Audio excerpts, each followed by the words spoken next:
reason that I'm here is because, the club is seeking change. He said, well, whether you come or not, you're going to see a completely different Spurs team under me. My hope and my desire and what I'm going to try and do is give our supporters hope and belief that we're going to embark on something special. Welcome into the Tottenham Depot. I am your host, Andrew. You can follow me at @Stetka. You can follow us at Tottenham Depot. This is episode 231, where we still only have one thing on our minds, and that is a trip to Norway on Thursday to finish a job and get to Bilbao. We've got a near full crew here to talk about it this week. We'll start by throwing it out to the Todd father himself. He is at TC_show. Todd, what is up, my man?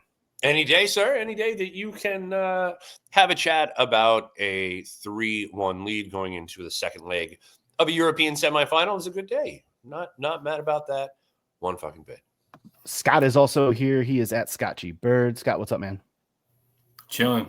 Absolutely irrelevant match today, but excited to talk about what is forthcoming. Yeah, Spurs definitely did play a match today. It is certainly, of all the matches, it's the most recent one that they have played. Caroline is also here. She is at CG Steph Go. Caroline, I know you were tuned in for both the matches this morning, as we all were, and they definitely occurred, right? Well, I was going to make the joke that it's a shame Spurs didn't play today, but y'all kind of stole my thunder. So, as Scott would say, I'm just here so I don't get fined. I mean, it's we always bitch and moan when Spurs men and Spurs women are pitted against one another and playing at the same time, and you've got to kind of have eyes on two screens if you want to be able to do what we're doing here. And today, I was just like, nothing really matters. We're just worried about Thursday, so that's kind of where we're at, right? I do feel like it was easier to double screen than usual because there was not a whole lot happening in either match. So yeah, cheers, just a guys. Whole lot of nothing, whole lot of air being taken out of the ball. I can't. Sorry, I can't tell if I watched 2 matches or 0 matches. It was like the main thing that was going through my head. But yeah, it's absolutely. We could just call it nihilist Spurs. We're just battered with nihilism today with what we saw. Nothing matters. It's pretty much no care in the world. But I tell you what, I do have a care in the world, and that's when it comes to things that we purchase from digitalspurs.com. Digitalspurs.com is where you go for your Tottenham merch. We're talking t-shirts, hoodies, crew necks, hats. If you watch us on our YouTube page, youtube.com/Tottenham Depot, you see us rocking Digital Spurs gear all the time.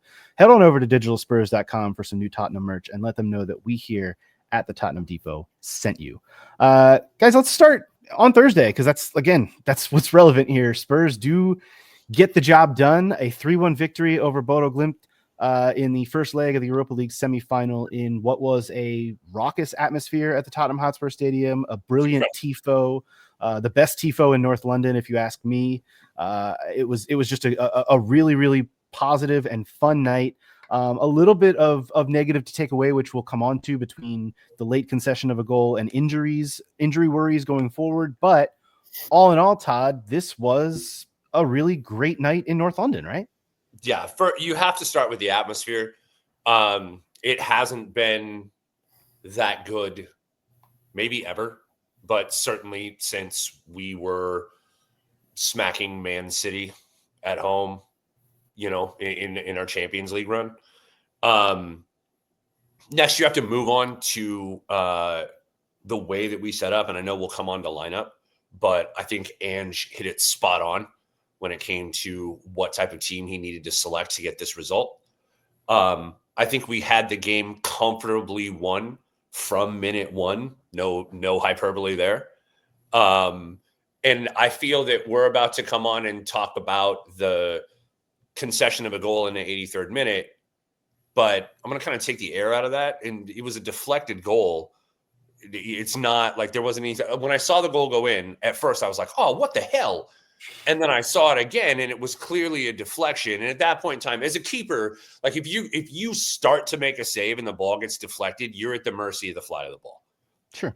And so that's kind of the situation Vicario found himself in. So I look at that and go, of course we can't get out of there with a 3-0 victory. That would not be Tottenham Hotspur at all. So we conceded a goal and picked up a couple of injuries just to make things interesting going forward. So standard Tottenham effort. I expect us to get out of the Arctic Circle with maybe a 3-2 win. It's going to be dicey and I'm going to hate it. But even if we draw that match, I won't be upset.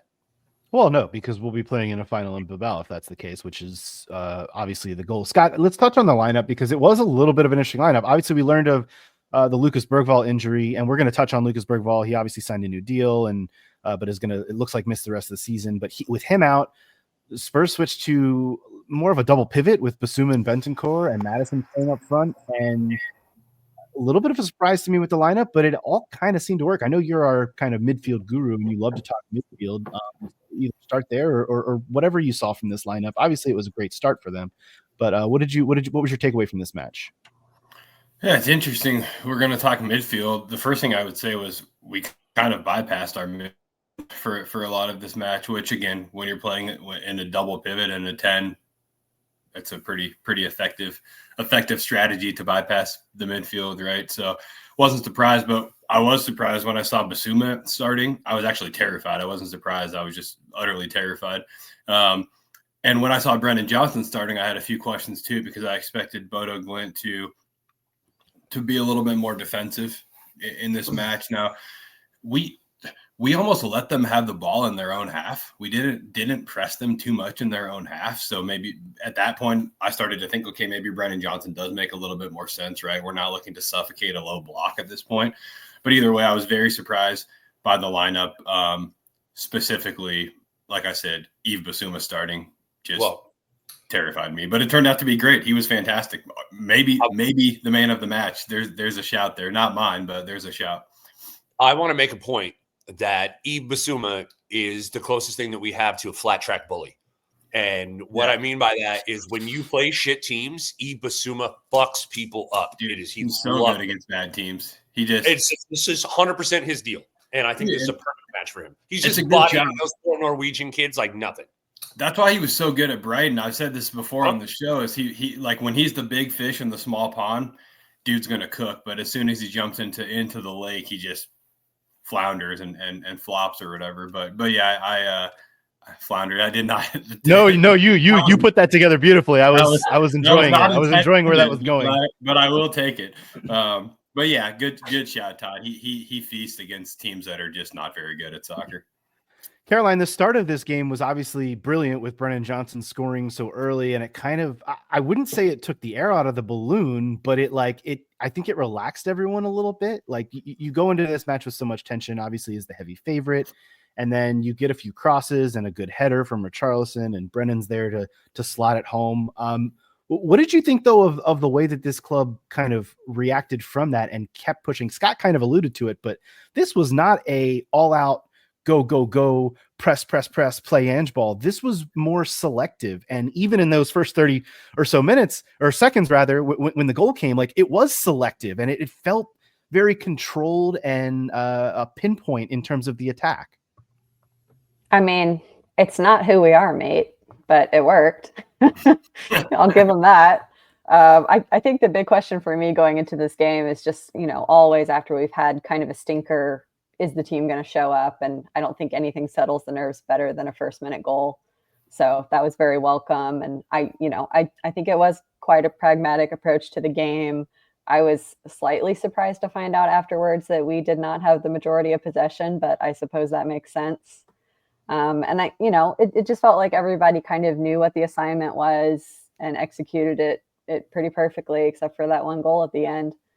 But since we were talking about, man of the match, I have to give a shout out to Pedro Porro because I thought he was immense in this game. Like just his pass selection was beautiful. And, I feel like we have the conversation a lot of times about,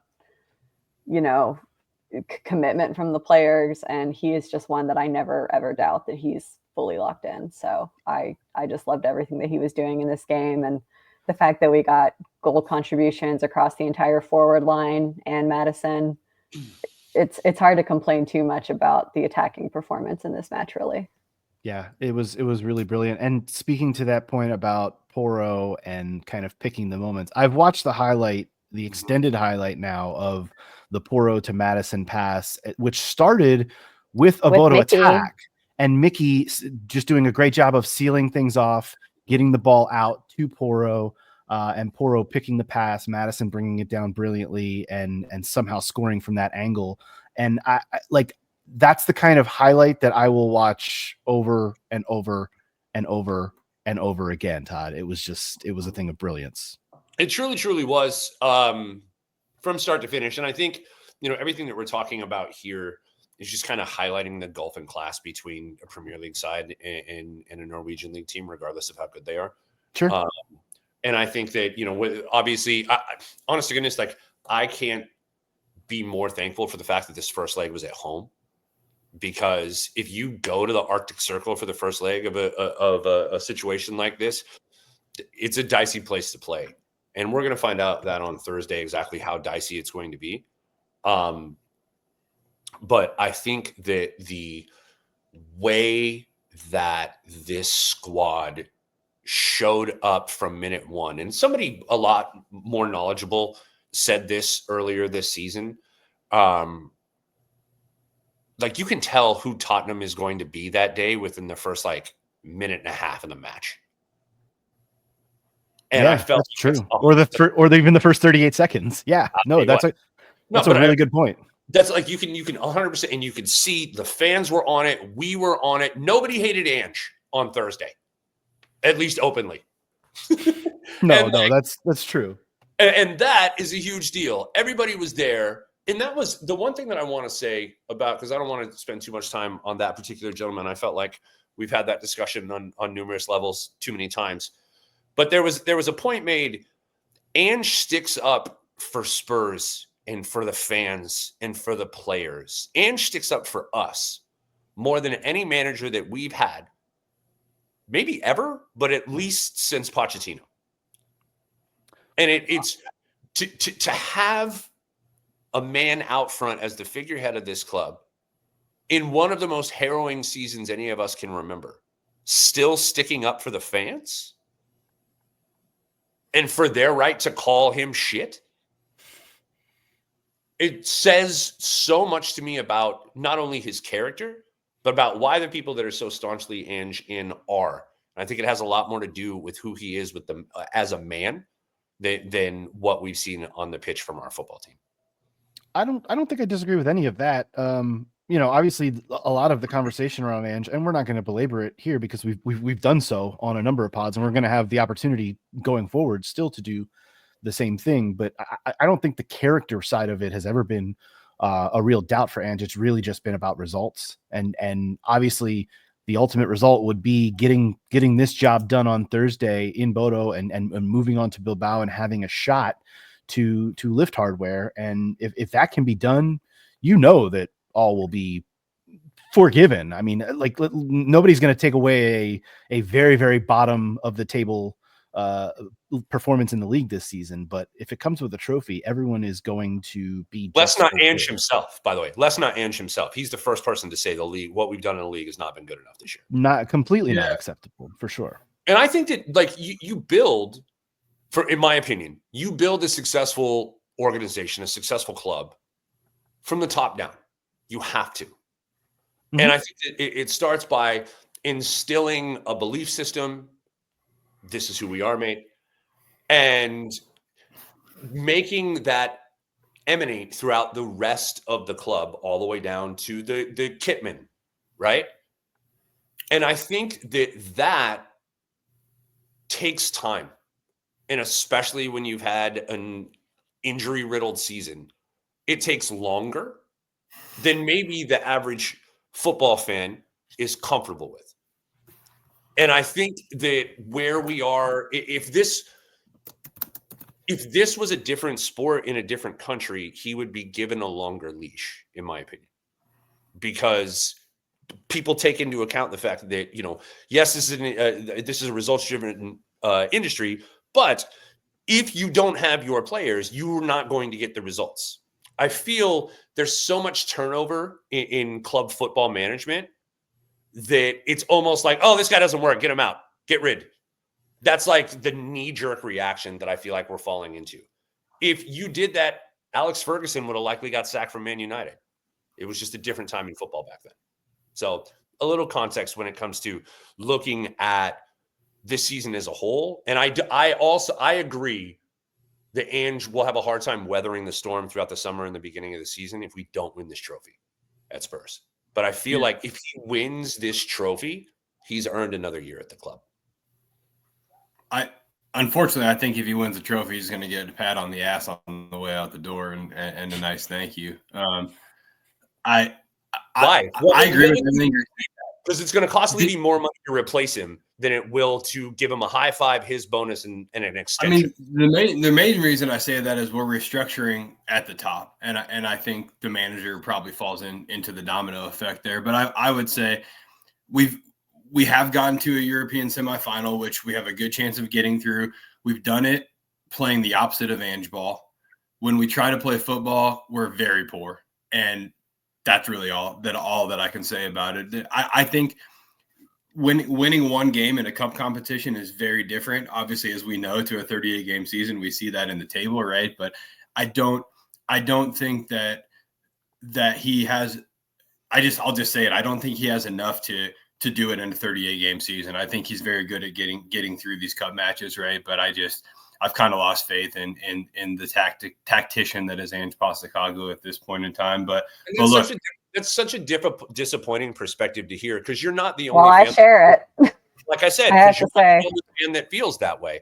And a big part of the reason why I feel that that's such a disappointing perspective to hold is because we haven't seen what his system can do when you have the players to play his system. And the big part of the reason for that is because he was not really invested in last summer. And I don't think that that's going to play out. And Andrew understands exactly how much this conversation tires and bores people at this point in time. I'm sorry, guys. I'm sitting here and I love the three of you with all of my heart. This conversation just bores me to tears. And it's not you guys boring me to tears. It's the idea of we've been having this conversation for so long, and it's getting to a point where it's shit or get off the pot, but there's the cup still. And so we're hanging on to something, and that is what we're hanging on to. Like for now, this is what we have to talk about. It's all out in front of us. It's Thursday, and then hopefully one more game beyond that in a couple of weeks. And I'm not trying to cut off the conversation and say we shouldn't be having it. I just feel like we've been having it, and it's there's the differing opinions on it are good, I think, because I sit very much in between where both Scott and Caroline are and where you are, Todd. I have never said I don't want Ange to coach this football club anymore, but I've also never said he should definitely be the guy. I've always kind of sat on this over the last few weeks and months. And what? Yeah, exactly. And part of that is me trying to host this show and generate conversation between all of us and all of that. And part of it is genuine. I do think, Todd, the grander point that you said at the start of this is stuff starts at the top. And I fully agree with that. And that doesn't mean Daniel Levy, and it doesn't mean Enoch. It means it runs all the way through to what the plan. What is the plan going forward? And I think the thing that scares me the most about this club, and this is regardless of success in the Europa League or failure in the Europa League, because at this point, at least to me, it really is a binary thing. It's either you win the thing or you don't. And regardless of what that result becomes, I'm fearful of what it looks like going into next season already, just because sure, you could have Champions League football, but is this club going to be able to build out a squad to compete in the Champions League, or is it just going to be a participation trophy type of thing? Or if you don't make Champions League, how much does that restrict and constrict what we're able to do with this squad and how we're able to build it out going forward? And does it get even younger than it already is? It's just, there's a lot of questions that are going to be answered in the next few weeks, and none of us know the answers. We all know the reports that are out there that Ange is probably gone regardless of the result, but those are reports. And we talked about that last week in the sense that, yeah, they are strong reports, and we know that There are multiple reputable outlets reporting it, but that doesn't mean anything until it actually happens. So I'm not trying to cut you guys off and say let's not have this debate, because we're going to have it again next week, just like we had it last week. And that's kind of just where I'm at. I do want to talk about Thursday, though, like this Thursday coming forward, because there's a lot to think about. And with all the injuries and a 2-goal lead, you hope. I said going into last Thursday, I expected a 3-goal cushion, and a 4-goal cushion would have been a bonus. It ends up being a 2-goal cushion because of that late concession, Todd. And now we do have to talk about it. Like, I know it's a deflected goal, but it was a shame because if you have a 3-goal cushion going into next week, you honestly feel like you can do whatever you want. You're not going to get beat by 3 goals. But 2, just for me, and this is just my opinion, that makes it a much trickier task, especially going to play on a plastic pitch in what could be some questionable weather conditions, and against what is going to be a stronger Bodø squad. They're getting players back from suspension. And we're going to have a weaker squad. And we're going to have a weaker squad based on the injuries suffered. We're talking about Dominic Solanke, James Madison. Obviously, Bergvall was missing and will still be missing. So there are a lot of questions going into Thursday now. 100%. Now, like I said at the outset of this conversation, it wouldn't be Tottenham Hotspur to go into a second leg of a semifinal with a 3-goal cushion. It just wouldn't be us. That's not who we are. All this really does is it means that we have to score first on Thursday. Like, that is, from my perspective, that is the angle that we have. Because if you score first on Thursday, then you've got that 3-goal cushion. You've proven to your guys that you can play on a plastic pitch, and you can score on a plastic pitch, and you can quiet their atmosphere a little bit. And at that point in time, then you're playing basically with house money. Like, just get out of there healthy. And because I don't think that Bodø is going to definitely score a goal. They score a goal at home in every match that they play, period. The research is there. They're going to score. So it's just a matter of us scoring first and getting out of there healthy. Now, how are we going to do that? I don't know. I don't think that you can come out and show the same squad that you showed last time and be as effective. But I'm also, and I mean, obviously we're not going to have Madison, but like if you were just to interchange him for Kulusevski, right, as they'd likely to do, and then ran the rest of the team out the same way. Because assuming Dom Solanke will be back on Thursday. I don't know, man. You may be able to get it done. I'm not sure. I think that you'll definitely have to probably approach the team in general the same way. Just kind of like recognize the fact that there's going to be a lot of Route 1 football played that day. And you're going to have to be prepared for headers and to have the ball over the top and all the different things. So, I mean, we're expected to do well here, which I'd be lying to you if I said that I didn't expect us to come out of to make it to the final. I'd be lying if I said that I expected us to go home. But I'm also a very rational Tottenham Hotspur fan, and I remember Croatia, and I can't forget times where I thought we were, nailed on for victory, and we snatched defeat from the jaws of victory. So what I will say is that I think Ange has the tools in his toolbox to get it done on Thursday. And then we just hope that we can get players back for the final. The latest update on Dom Solanke is that he's improving and should be available for Thursday. With James Madison, it looks like a no-go. I guess my question, Tell and Kulusevski both started on the bench against Bodø on Thursday. Do you bring those guys in some form or fashion? There's a lot of maneuvering. You have to with Decky. You have to with Decky, right? You would think so, yeah. You would, unless you want to start Mikey Moore. Right. You would certainly think that that's the case, unless you're getting really weird and playing like 3 more defensive midfielders and throwing Sarr out there or something. But I would definitely expect them to show some attacking prowess. Now, the real question I think becomes, what do you do? Like, how are you building this out from a sub standpoint too? Because you're going to want subs. This is the weird part about playing these dead rubber matches on the weekends that just do not matter at all, like we just saw today, and there's going to be another one next week, and you still have to actually put 11 players on the pitch and show some kind of effort, I guess. But you obviously want to pour everything into Thursday night. I'm just curious, like, Scott, how would you throw this lineup out there? Because there are at least options, even with the injuries.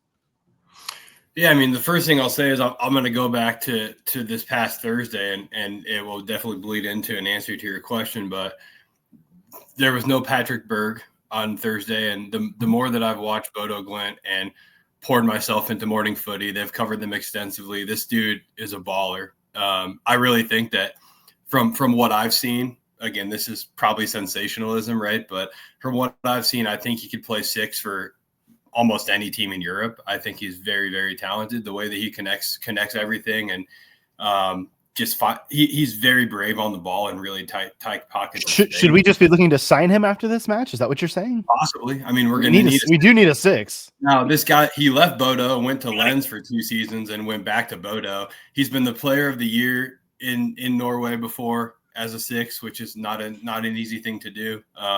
Has 4 titles, right? So this guy plays ball. I share that because on this coming Thursday, he'll be in the lineup. And I don't think we can rock a double pivot if he's in the lineup. I think that we'll get eaten up in the midfield if we play a double pivot with him in the squad. Because if you look at this past Thursday, their lines were super disjointed. Like, there were just gaping holes in between their lines, and that allowed us to do what we did. This past Thursday, I've said it a couple of times in the chat, we were so direct, but we were very, very patient. Like, the direct play was not just throwing and praying long balls, right? It was very, very calculated in the moments that we chose to be direct and get forward. We honestly sat on the ball just stagnant for many periods of that match, right? And waited for those moments. We're not going to be able to do that with Patrick Berg in the lineup. So I think in the Arctic Circle, on the plastic pitch, like we've covered extensively, I fear that we're going to get run over in the midfield. And I think that we're going to have to really, really focus on how to press from the front to get ahead of that, right? But I also think we can't play with a double pivot. So I don't know what that looks like. I don't know if you go Bentancur, Sarr, Kulusevski. I don't know if Bissouma gets another go as a defensive midfielder. I'm fearful of the Bissouma-Bentancur combo in this game, to be completely honest, for the things that I just said. So because I don't think that we can have a double pivot. Now, if Bentancur wants to be deployed as more of an 8, that's another conversation. But I haven't, outside of this past Thursday, I don't think I've ever liked Bissouma and Bentancur on the pitch together, right? And I think a lot of why that looked okay was because there was no Patrick Berg, and their midfield was just almost non-existent. So you're also talking about Bissouma having played 180 minutes of football over the last week as well already. Yeah. So I don't know if that factors in as well. He's been on the pitch for all 90 minutes the last 2 matches, including against West Ham today, whereas guys like Bentancur got a rest, guys like Kulusevski got a rest. So maybe that factors in a little bit. That should be interesting.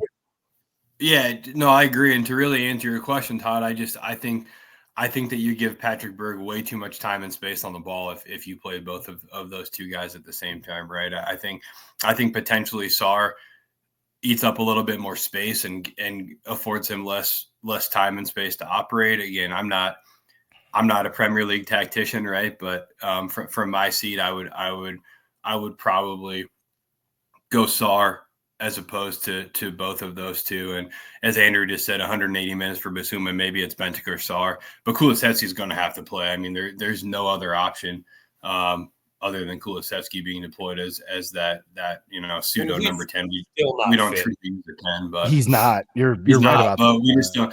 I mean, unless you decide that you're taking a 2-goal lead north and you do go Bissouma, Bentancur, Sarr and just try to block up and shut down space, but I don't like that at all for the reasons that I just mentioned, especially. And Decky just played a full 90 against West Ham as well. So yeah, Solanke, even if he comes back on Thursday, he's not going to get a full 90 here. So like you're gonna have to rotate. The other it's a leave it all on the pitch type of game though.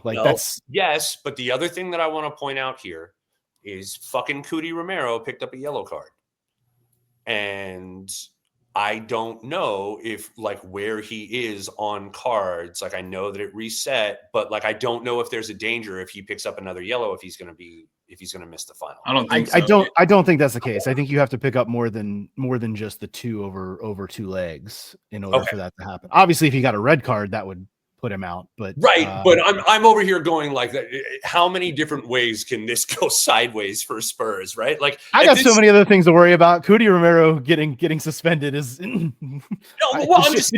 should be higher on my list, but it's not there yet. Have him or it's entirely possible not going to win the final. I agree with you, Caroline. Where's your confidence for this going into Thursday? You're laughing as I say it, but like, where are we at? How are we feeling? I don't know. A lot of the chatter I've seen online is that if you feel any negativity after the last game, you're a party pooper. But I just feel like it's realistic to have some concern about the fact that we didn't maintain that 3-0 lead. It was not a very good goal to give up, certainly. So I don't know. That fills me with a little bit of trepidation. And like Scott said, they're going to have a stronger team this time around. They're in their home ground. So I feel like we should still have enough to get through because we are the better team. Like, not just on paper. I think that played out in the first leg as well. But yeah, I mean, once again, we're just in the situation where we've got injury concerns at the worst possible time. And kind of feels like we're cursed in that regard.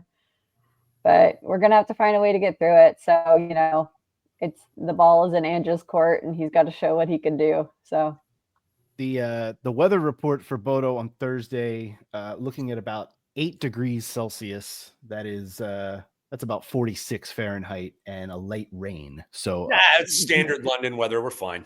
Right. We're not looking at not an issue. The freezing Arctic plastic pitch conditions that we could is an issue, but the weather won't be. So here's hoping. So we'll look ahead to that Thursday.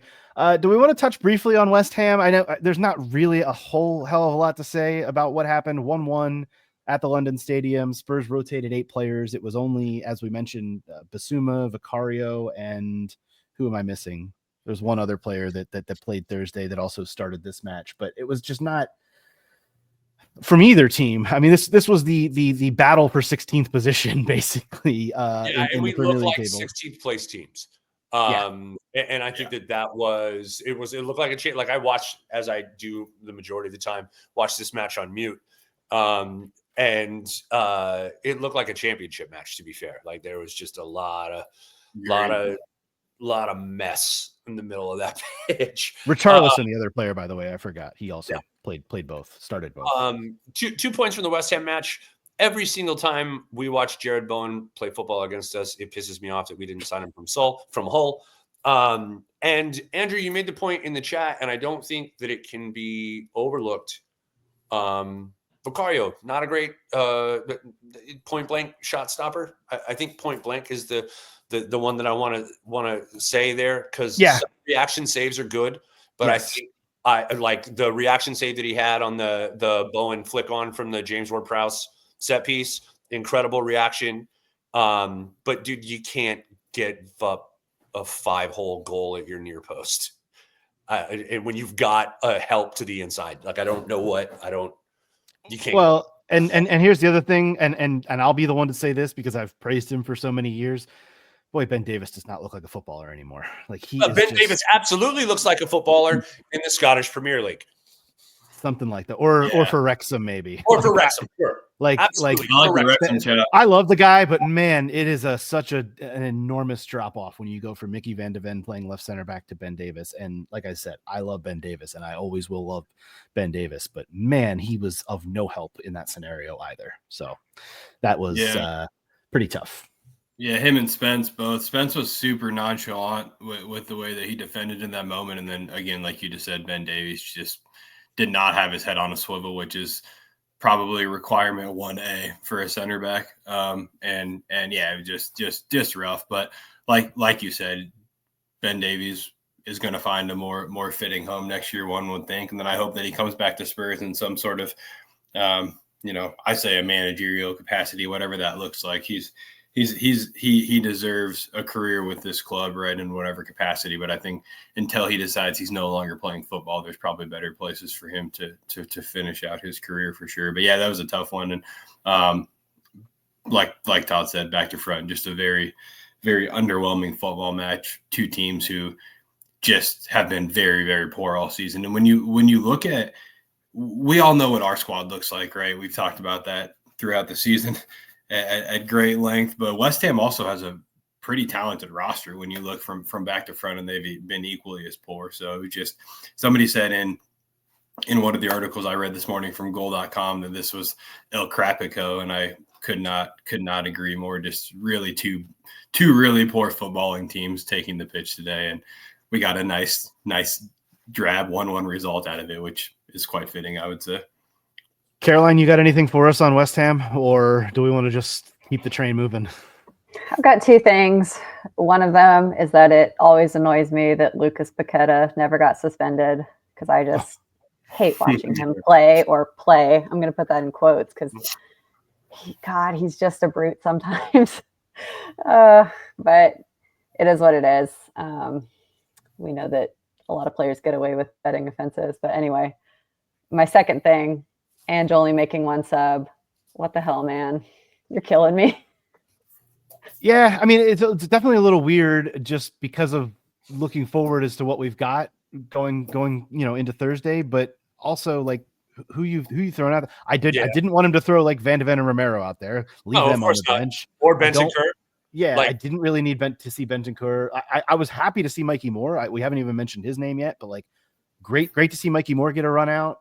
I hear you, but at the same time, I was looking at the bench and I was like, well, I'm glad he didn't play, and I'm glad they didn't bring him on. It's a fucking throwaway game. It is a throwaway game, and I didn't want to use the legs. The game that I gave a shit about is on Thursday. It's the only reason why we're playing. If they ran out the fucking academy side against Newcastle, I wouldn't give a fuck. I think I would have liked to see more subs if there were more. Like Ajayi was on the bench, but he was the only other youth player on the bench. Like I would have liked to see that happen, but there were so many players that were going to be relying on Thursday on the bench. I think the structure of the 18-man squad, and yet again, where I had the you're problem. Not healthy. We're not at all. And that's look, it's May. This is what happens when you get into when you're not properly back in the summer. You're absolutely correct. Yeah, that is another spend the majority of on youth players. Then you get to the business end of the season, and the people you've been relying on to carry the workload the entire year are worn down, and that's what we're seeing. Yeah, I'll just add, I was disappointed to see only Ajayi on the bench in terms of like youth representation, because I feel like at this point in the season, the fans have resigned themselves to the fact that the league is, it's a foregone conclusion. So I think we would have liked to see some of those young players. Like, where was Dane Scarlett? I don't really see a rhyme or reason for not including him in the match day squad, particularly. So I don't know. This has just been my thing the whole season, is not really understanding some of the decisions around like who's in the squad on any given day, the substitutions. Yeah. And it has a cumulative effect is my only point. What would you like to see different in that regard? How would you like them to communicate with us the reasons for it? Like, they're obviously, this is their job and we're doing the best we can to interpret it on a podcast. What are the types of things that we can see from the Cub that would help us do a better job at that? Well, that's not what I said. I just said I want to see a different match day squad. I don't care about them communicating it, because we all know they're not going to. It's kind of hard for you to understand some of the decisions on, who's in the match day squad and who's not, and that has a cumulative effect on you. And so my question was, is that if you had a better understanding of that, would you feel less of a cumulative effect of feeling worn down by the decisions? I'm just not understanding your question, Todd. I'm saying I wish Ange had made decisions months ago to not put us in some of the positions we're in with the injuries and with the squad. That's all. So from your perspective, and just for clarity, your perspective is that Ange's decisions from months ago are the reasons why the squad is in the injury shape that it's in right now? Yes. Okay. I firmly disagree with that. So just making sure. I've heard that perspective from a number of different people in terms of and that's just in terms of the system, like in terms of the go nature of the system and the strain that it puts on the body and the injuries that have gathered and collected. And you only have 14 outfield players that you can rely on to play that system effectively to rotate, and then you lose 4 of those players for the season or for large swaths of the season. It changes the workload on the other players there. Right. But this isn't a one side is wrong and one side is right. It's both sides are wrong. The other thing I want to offer up is that there are players who could have been getting game time experience when we needed rotation earlier in the season, and now they would be ready to go, and they aren't. Like Dane Scarlett, like young players. Like Ajayi, like more Mikey Moore. I know that Mikey Moore dealt with an injury. Exactly, Mikey Moore. Even Jed Spence, wasn't getting used early in the season. If you look at the amount of minutes that were actually played by 17-year-old Mikey Moore, I think you will be astounded exactly how much Ange chose to use him. Ajayi just got brought up to train with the first team at midseason. And I understand your perspective on wanting to see more youth players, but to be fair, when you're starting Mikey Moore and Lucas Bergvall and Archie Gray in the same match, I think it's hard to argue with the fact that Ange did an exceptional job of using the players that he had available to him. Going back to my original point, you need to purchase ready-made players for the system instead of purchasing. Yeah, but we didn't have them, so he had to do something. Ready-made players minutes. I also think that, like, I don't buy the idea that spending $40 million on Archie Gray and another almost $40 million on Odebear was out of Ange's hands. That he was like, whatever, you guys do what you got to do. Like, he very much rubber stamped those transfers, and that's $80 million of your transfer kitty on 2 teenagers and then Dom Solanke. Ange was arguably quite backed this summer if you look at the dollars spent, right? Well, I'm not looking at dollars spent. I'm looking at ready-made players. That's the whole point that I'm bringing in right now. But I'm saying, we know that, Todd. We know that this team was not built to be a ready-made go win something team, and the fact that they are on the verge of a Europa League, holding Ange to the standard that he needs to play players in a better way. I think my point, and maybe this supplements the point that Caroline was trying to make, is that when these injuries start to come because of the system, you've got to change and adapt a little bit. And months ago, there was no changing and no adapting. And there's a reason why we're not seeing Sen in the last few games, because he played his way into an injury. Or that Kulusevski's been hurt, or that X, because or that who Y. else are you going to fucking trot out there? How are you going to Sometimes you just have to give a player a chance. Like, we have a squad for a reason. Look, and when you say that you just have to give a player a chance, I look at I go back to saying, I look at the amount of minutes that have been played this season by Archie Gray, Mikey Moore, and Lucas Bergvall, and say Ange has done that in spades. The only reason why Wilson Odebear doesn't have more minutes played is because he was injured for 3 months. Right. And so you're looking at this going, he played the players that were available to him. Dragushin, hurt, done for the year. Like, he played the players available to him. At the time when you're like, oh, rotate Son and rotate Kulusevski, Madison was hurt. And fucking Tell wasn't there. And Odebear was hurt. And Mikey Moore was sick for 2 months. Like, I don't know. It's such, if you want to talk about the cumulative effect that this season has had, it's that everything that could possibly go wrong has gone wrong, and Ange is taking the blame for absolutely all of it. And that's just, I hear what you're saying, Todd. I think the grander point is, on a day like today, in a completely meaningless match, I would have liked to see 3, maybe 4 youth players come onto the pitch late to at least give some guys a blow. I don't need to see, like, when you look at the bench from today, I don't need to see a lot of guys that I expect to be on the field Thursday in Norway and them go unused when you could have gotten some other guys a blow. This was a 1-1, boring as hell. Like, nobody really gave a shit match. But it was a London derby, and you're not going to see that in a London derby. And you just won't, because they'll get raked over the coals for it the next week in the press. Like, if they do that nobody cares. We're not winning the games anyway. I think that's my point. Cares. If they do that, and that's really comfortable for us to have, because we don't live in it.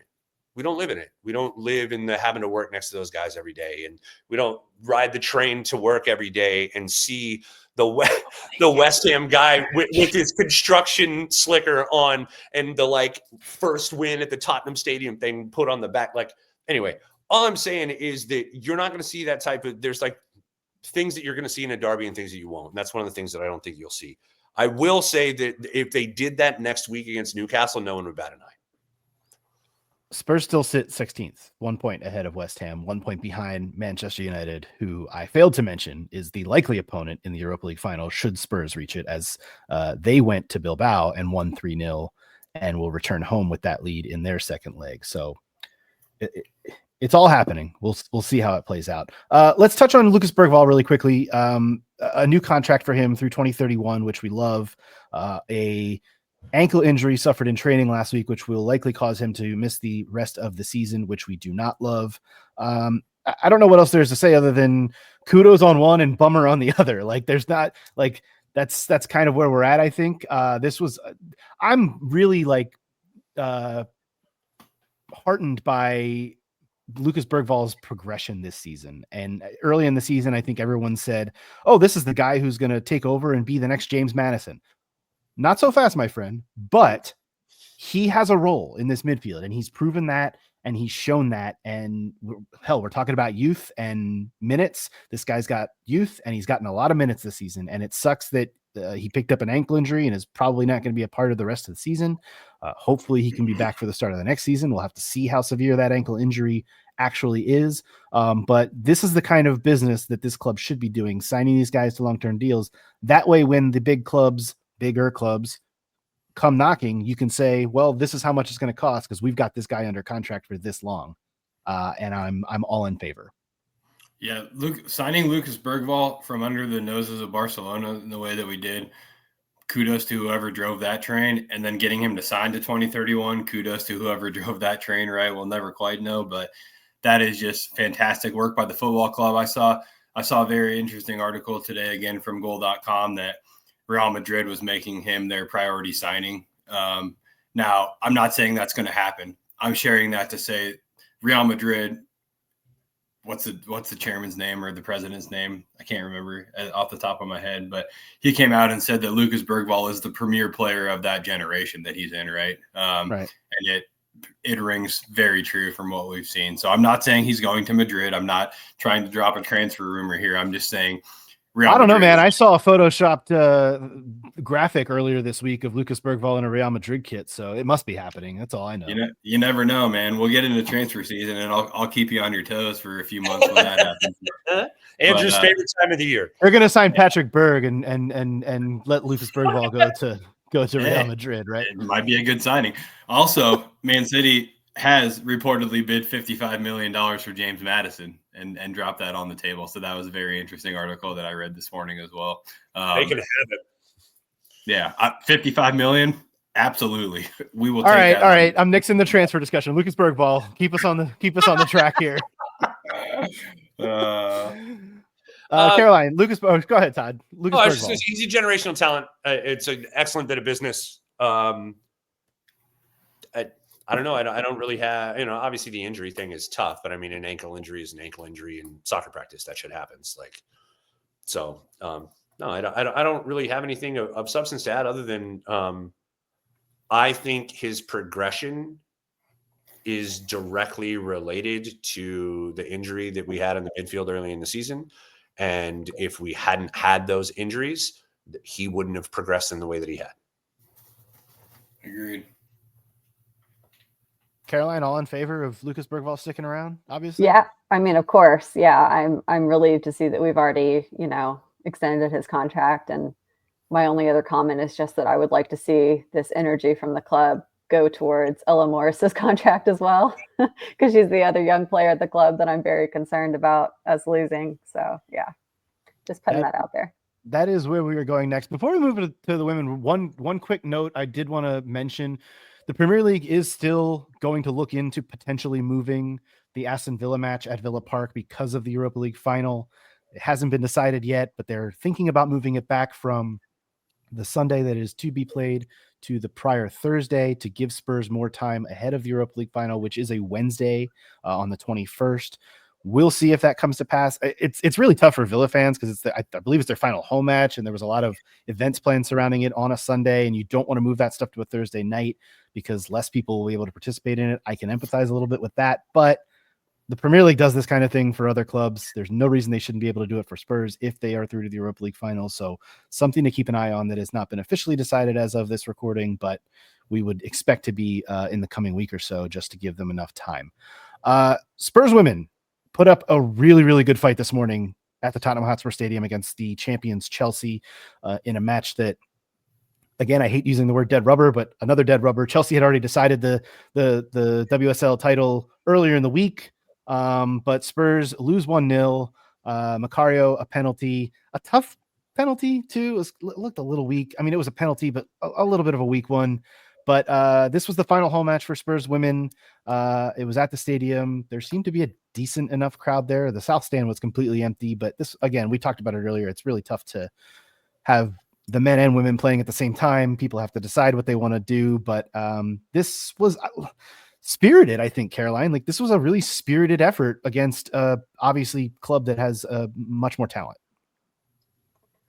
They do have much more talent. I will say they rotated quite a bit. Of course. So we have to factor after that clinching, in. After clinching, Yeah. You're going to do that, but sure. But at the same time, you know, they're still putting out Kat Macario, Mia Fischel, two players that I know a lot of American fans will be familiar with. A great team, you know, and I feel like I've been heartened by the performances we've seen from Spurs in the last few games. Like, it does seem like we're getting back on track. It's unfortunate it's come so late in the season. But at least we can see that some of the, you know, relationships that Robert Villaham is always talking about, like, they're starting to form and strengthen. I also thought it helped that we had Evelina and Drew back in the midfield. Obviously, we missed them last game with their suspensions, and they just make a huge world of difference to our ability to build out from the back. And I wish we could have gotten on the end of that cross at the beginning of the game from Beth to Charlie. That was a real heart and mouth moment. But otherwise, I don't think we created a ton of like very clear-cut opportunities. So it felt like a draw could have been a fair outcome, but you know, with the penalty, which for the record, I think it was pretty obviously a penalty. It was just like, I was just like, oh, really? That's how this is going to be decided? Because I think it was kind of indicative of a problem we've had many times this season with players getting clumped up in the box and not having that communication in defense. Because I can't remember what player it was that was next to Ash, you know, trying to guard Macario as well. But these things happen when there's, you know, that kind of congestion in the box, and you know, didn't expect her to miss the penalty. So it is what it is. But not a bad performance, you know, something we can build on. Our last game is going to be a tough one because it's away at Everton, and that's always kind of a bogey ground for us. But at least we can feel like we're probably going to put in a decent performance and hopefully end on a high note. Yeah, I'm very curious to see how quickly our new CEO makes an impact on the women's team, specifically, you know, incoming transfers. I'll be very curious to see that. I think we talked about it on the last show, and I think Caroline and I, correct me if I'm wrong, Caroline, but we both agreed that we had seen enough from Robert to think that he may be given another season and continue to build on what he's been doing. I think there was times this year where we both felt the opposite, right? But albeit we saw, I think I can't think of my words here, but there was just a lack of those patterns of progression that we had seen so well last season, right? But I think they're starting to come back. And we talked a lot about how the squad got ripped up and had to reset, right? Which is always a challenge. But we played football today. I think, you know, I got to give credit to the team for that against the champions. And again, anytime it takes Chelsea winning a penalty to beat us 1-0, I think we can hold our heads high. There was a little bit of disjointedness, if that's a word, I think, from the back line. There was a few times where I saw Claire Hunt maybe keeping players on side when she didn't need to be, right? So those things will get worked out. I think there's been a lot of turnover at the back. We've talked a lot about that, right? So when we can get an established back four, that will help tremendously. As you said, Evelina and Drew coming back into the squad made a huge difference. And I liked Olivia Holt today too. I think there was one specific play where Ash and Beth linked up really well, and Ash got to the touchline and found Holt in the box. I think Ash's angle wasn't great, right? Could have probably created a little bit better of an angle for Holt to get a shot off. But we're just, my only point is we're starting to see those patterns come back to life a little bit that we saw so evidently last year. So I think, you know, kind of a wash of a season, but we'll stay in the Super League and we can continue to build. A shout to Liz Kopp too. I thought was really, really good. Yeah, she was good today. That double save was awesome. Really, really good late in the match, keeping things in check and giving Spurs a chance to at least get a goal late, which they had a chance. Like that's all. I think that's all you can ask for in this type of a matchup. And obviously, Caroline, you mentioned it. Everton next week. That game on Saturday. All the WSL matches on Saturday for the final day of the season, and that'll be that. They are still 10th. They managed to not slip down to 11th after today. So, and they're safe from relegation and all of that. So it's play one more and move it along. I guess the really big news that came out of the camp for Spurs Women this week is that Vicky Jepson is going to be moving on. She's going to be leaving Spurs Women to coach for the United States women's national team under 20s. She's been around Spurs for quite some time, has been the top assistant under Villaham, and was also in the same position under Rianne Skinner. So obviously a loss, a pretty significant one, I think, from the coaching staff. It's kind of what we saw on the men's side with Ange's top assistant leaving as well, but a good opportunity for Vicky Jepson, and obviously he's going to go work under Emma Hayes and this kind of unit that the United States has tried to keep going and bouncing back after some downturn. So a great opportunity for her, and Spurs are just going to kind of have to reload in that sense in terms of the coaching staff. And obviously, as we've talked about, there's still a lot of question about all the coaching staff when it comes to Spurs Women with the new CEO. Who knows, when changes are made at the top, sometimes the changes are made below the top. So we'll kind of have to see how all of that plays out. But Caroline, a word on Vicky Jepson and her departure. Well, I do think it's a bummer from the Spurs perspective because, she's provided some continuity from sort of the Rianne Skinner era to now, and obviously helped us escape relegation a couple of seasons ago. So we owe her a lot of gratitude, for that service. We learned recently, actually, in the fan Q&A that they had earlier in the week, that she was the player who scouted Ella Morris. So I think this is actually a perfect position for her because she clearly has an eye for young talent. And, I think she's really going to enjoy this challenge. So it'll be fun to watch her, as a obviously fan of the U.S. teams. But, it's like you said, we're going to have obviously some shakeups, I think, across probably the whole club this summer with the new CEO coming in. Like, it's inevitable there are going to be some changes. But yeah, we'll have to just wish her well. And it's a bummer that she's leaving. No question about it. Guys, I think that's a podcast, frankly. Hey, one thing too, Andrew, I want to shout out really quick. We're talking about coaches potentially moving on. I did read this morning that West Brom's main priority is Ryan Mason for the next managerial position, and I would love to see Ryan Mason take that job. I'm glad he didn't take the job. I believe he was rumored to be going to Belgium, and I can't remember which team that it was. Yes. I'm glad he didn't take that role. I think that may not have been the best move for him. I think staying under Ainge was good, but West Brom, I think they just narrowly missed the playoff positions. They had a chance of making the playoffs on match day 46, and they didn't quite. But they have a good squad, not to mention Daryl DK, who's playing really well for them. So I would love to see Ryan go manage West Brom in the championship. I think it'd be a great move for him. I'm just laughing at the fact that you said match day 46. That's so many damn matches. I know. Insane.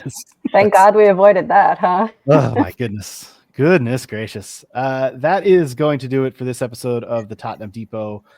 We'll play Thursday by ear. I don't think we're going to have a new show Thursday. We'll probably wait till Sunday. Just wrap it all up then. We'll see, though. Result pending, I think, is the way we say it. But be sure to check out our episodes on our YouTube page, youtube.com/Tottenham Depot. Leave us a rating and review on your podcast app of choice. If you're watching on YouTube right now, too, I think you see that Scott's video has just completely frozen. So that's a really good parting gift for everyone there. I don't even think he's aware of that. So good for all the entertainment value. But yeah, be sure to leave us a rating and review on your podcast app of choice as well. Help spread the word about the show, and you can follow us on the socials at Tottenham Depot. We'll be back with you next week for episode 232. But until then, this has been the Tottenham Depot podcast. As always, come on, you Spurs.